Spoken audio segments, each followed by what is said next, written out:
I wanted to say a few words about autonomy, which is always talked about as a critical piece of decentralization, but sometimes people don't really fully understand what it means. People don't really understand the implications of it, why it's important, and sometimes people think that it's this absolutist notion that local governments can do anything that they want, and this really isn't true. So first of all, why is autonomy important? Well, unless a local government has autonomy, it's not able to properly respond to its constituents. And the issue with autonomy is that decentralization is supposed to be about improved service delivery. And in order for local governments to be able to tailor services and the functions that they're performing to what their constituents want, they have to be able to make choices themselves. And so this is a really critical piece of autonomy. The second thing about autonomy is that it allows local governments to think more holistically about what is going on in their jurisdiction.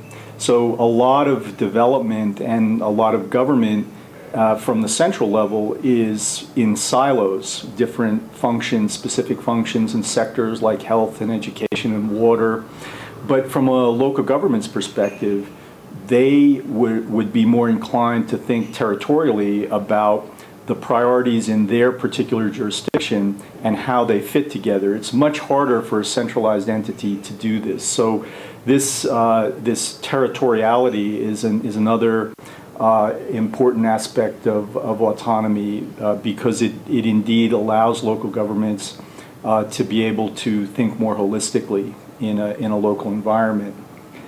And finally, and perhaps most importantly and least understood, is that we often think about decentralization, and in fact, by definition, there's an element of it by which the central government offloads responsibilities to local governments, and decentralization in some people's minds is just about local governments doing what the central government used to do.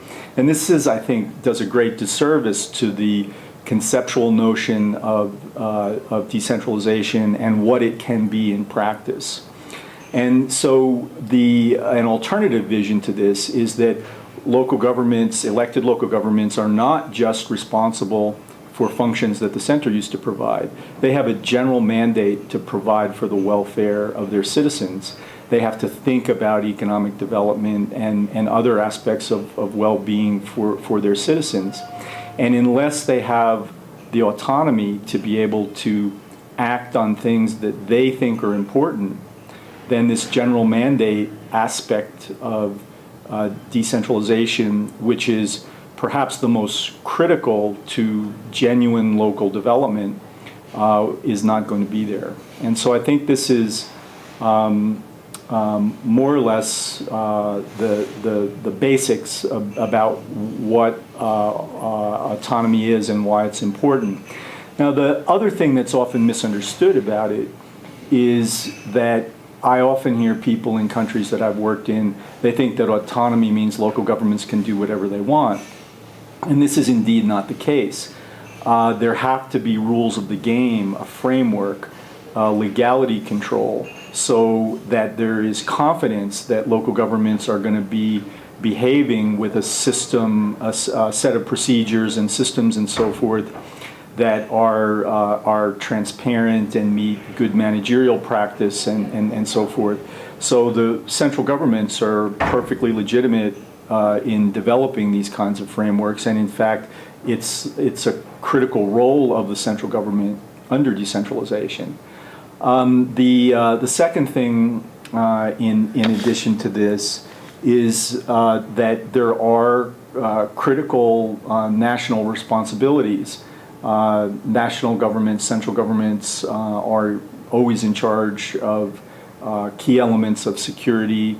They're in charge of macroeconomic stabilization. Only central governments can really redistribute because they are able to bring resources from richer areas to poorer areas and so forth. And sometimes these things can conflict with local autonomy. So for example, some macroeconomists are very nervous about a central principle of fiscal decentralization, which is that local government should be entitled to a stable share of national resources. And the reason for this is that local governments need to be able to plan. They need to know what resources they have available. And if they don't know that, there can be a lot of unpredictability. And so if their resources are bopping up and down every year because parliaments are making decisions to reduce or increase resources, it makes it very difficult for local governments to plan meeting their obligations in a proper way. On the other hand, some macroeconomists would argue, yes, but it ties the hands of the central government, that when the national government is supposed to pursue macroeconomic stabilization policy, and having too large a share of public resources automatically devoted to local governments can make it difficult for them to act when there's some type of national fiscal crisis. So different countries have approached this in different ways. Many countries have increasingly legally or even constitutionally devoted specific shares of resources to local governments. And in cases where they don't, it can still work if the central government is consistently committed, but you run the risk if you have a change of government, and it's like anything else, there can be a disruption in the flow of resources if there's a change in party that's less sympathetic to local governments and so forth, and then this can undermine the ability of local governments to meet their responsibilities.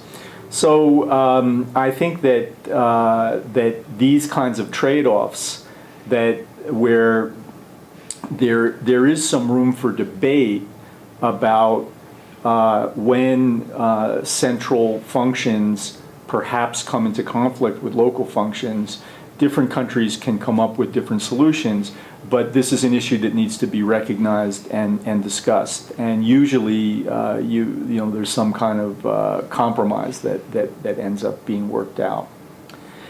And finally, I think it's important to say that any country is going to have national priorities. In a federal system, states are going to have state priorities.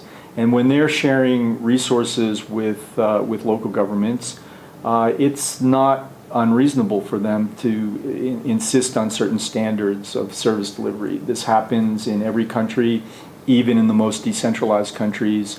There are standards for health and education and so forth. There are various standards about water and engineering standards and so on and so forth.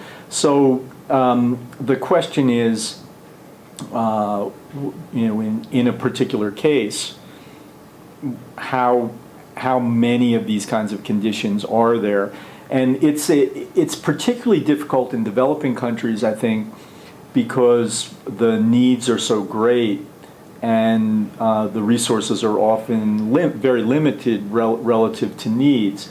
So the implication of having standards could be, for example, that local governments would have to, if they received resources for a particular function, they may wish to provide a lower level of service to more people. If they follow the higher level standards, they might be able to serve fewer people, but they would be meeting the standards. So again, there's room for debate, discussion about exactly what the boundaries are, but a very critical element of this is the discussions that are involved in framing the system. And I think that the exact solution can be different for particular countries. One last point I'd like to make is about autonomy, is that there is increasingly some sentiment that autonomy should, at least in part, be earned. So the old style decentralizations are, there's a framework, and once you have decentralization in place, everybody's got autonomy.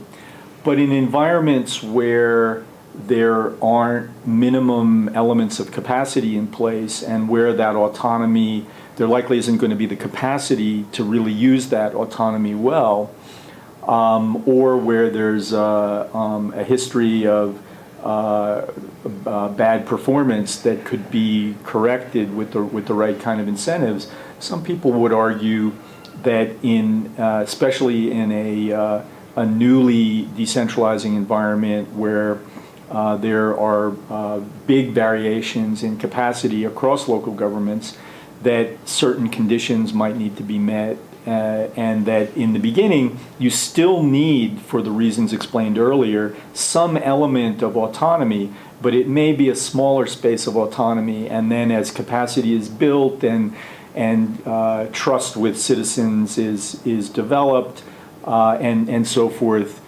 then there can be greater space opened up for more autonomy.